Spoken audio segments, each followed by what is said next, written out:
Raku, can you give me soft, please? Okay.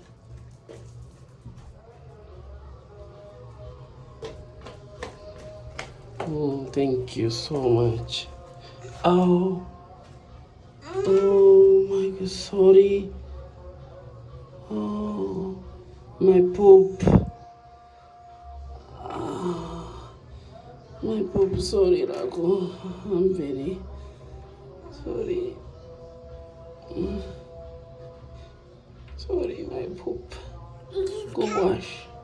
Your caca. It is like this chocolate. It's okay?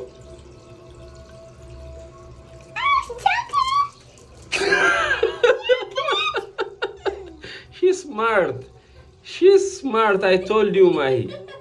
ልጅቷ እናቴ ሌላ ሌቭል ላይ ናት። ምንም የሚሸውዳት ነገር የለም። ኧረ በጣም ተሸጠናለች። ሰው ልጅ ሁሉ ይሸወዳል እኮ እቺ ያረችማ እግዚአብሔርን ጭራሽ አጣጥመው ቁጭ። እኔ ብዬሻለሁ ታውቂ ይሆናል ብያለሁ። ራኩዬ ሾሚ እስቲ ያሳይኝ። How did you know?